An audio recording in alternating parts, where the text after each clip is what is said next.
warahmatullahi wabarakatuh. Kembali lagi bersama saya Mutiara Rahmadani Putri dalam mata pelajaran fisika. Pada pertemuan hari ini kita akan membahas mengenai besaran, satuan, dan pengukuran. Dalam kehidupan sehari-hari, pengukuran sering sekali dilakukan dalam banyak profesi, seperti pengukuran yang dilakukan oleh tukang jahit ketika akan memotong kain, tukang bangunan untuk mengukur kayu yang akan digunakan untuk membuat bangunan. Kita juga sering melakukan pengukuran seperti mengukur tinggi badan, menimbang berat badan, pengukuran suhu, dan mengukur waktu ketika kita pergi ke sekolah. Hasil pengukuran bersifat kuantitatif dan dinyatakan dalam besaran dan satuan. Perhatikan gambar berikut. Gambar tersebut menunjukkan kegiatan pengukuran diameter benda. Nah, selanjutnya besaran. Apa yang dimaksud dengan besaran? Besaran adalah segala sesuatu yang dapat diukur dan dinyatakan dengan angka serta diikuti dengan satuan. Perhatikan gambar berikut. Dari gambar dapat kita lihat bahwa panjang buku 20 cm. Panjang merupakan besaran dan 20 cm merupakan satuan. Besaran terbagi menjadi dua, yaitu yang pertama besaran pokok dan yang kedua besaran turunan.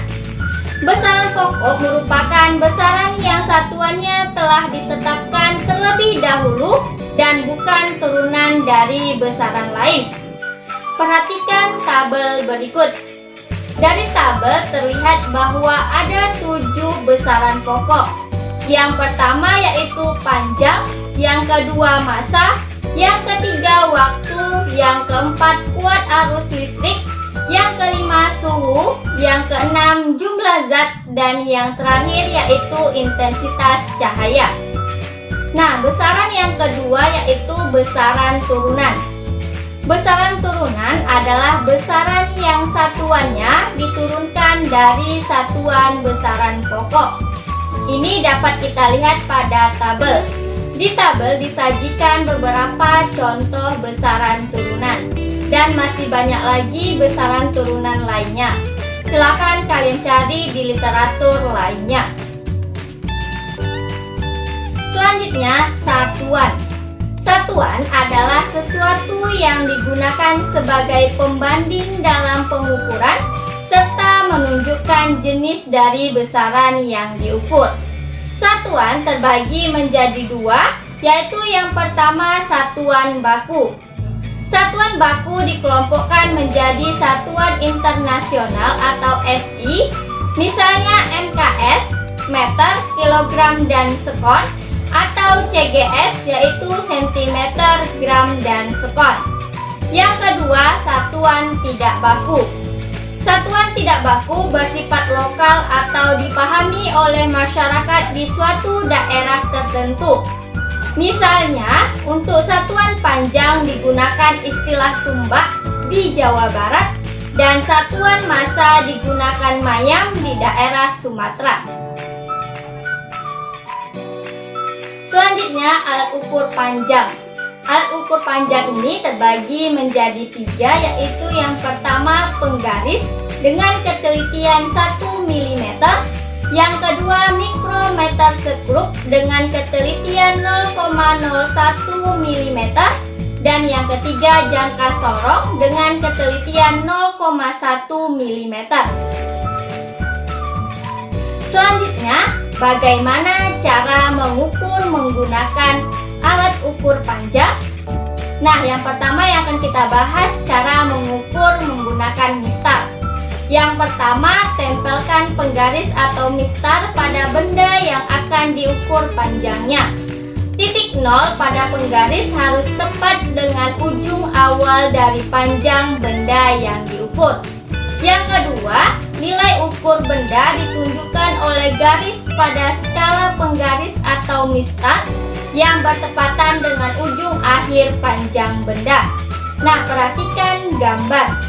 Di gambar, hasil pengukurannya yaitu sebesar 2,5 cm ditambah 0,5 mm sehingga hasilnya 2,55 cm. Selanjutnya yang kedua yaitu cara membaca skala jangka sorong.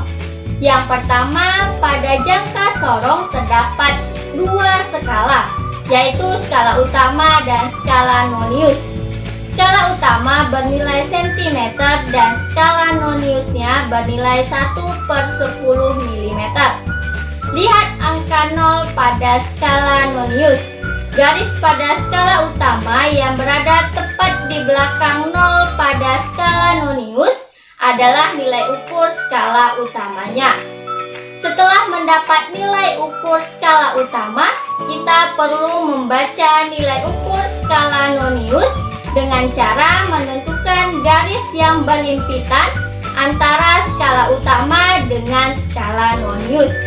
Garis yang berhimpitan pada skala nonius merupakan nilai ukur skala noniusnya. Selanjutnya kita jumlahkan hasil nilai ukur skala utama dengan skala noniusnya agar kita mendapatkan hasil pengukuran panjang benda. Nah, untuk lebih memahami, perhatikan gambar berikut. Di gambar, skala utamanya yaitu 1,1 cm, kita rubah ke milimeter menjadi 11 mm. Dan untuk skala noniusnya yaitu 6,5 dikali dengan ketelitiannya yaitu 10 mm sehingga hasilnya 0,65 mm. Dan selanjutnya kita jumlahkan antara skala utama dan skala noniusnya sehingga hasilnya 11,65 mm. Selanjutnya, cara membaca skala mikrometer sekrup. Yang pertama, baca skala utama dari mikrometer sekrup tersebut. Di bagian atas garis menunjukkan angka bulat milimeter seperti 1 mm dan seterusnya. Sedangkan pada garis skala bawah menunjukkan bilangan 0,5 mm dan seterusnya. Selanjutnya, garis skala atas menunjukkan angka 5 mm dan garis skala bagian bawah menunjukkan 0,5 mm. Jumlahkan kedua hasil di atas, maka skala utama pada mikrometer di atas menunjukkan angka 5,5 mm. Selanjutnya, kita baca skala nonius atau skala putarnya, yaitu garis yang berada tepat segaris dengan garis pembagi pada skala utama. Di gambar terdapat skala nonius menunjukkan angka 30 dikalikan dengan ketelitiannya 0,01 mm sehingga skala noniusnya menunjukkan 0,30 mm.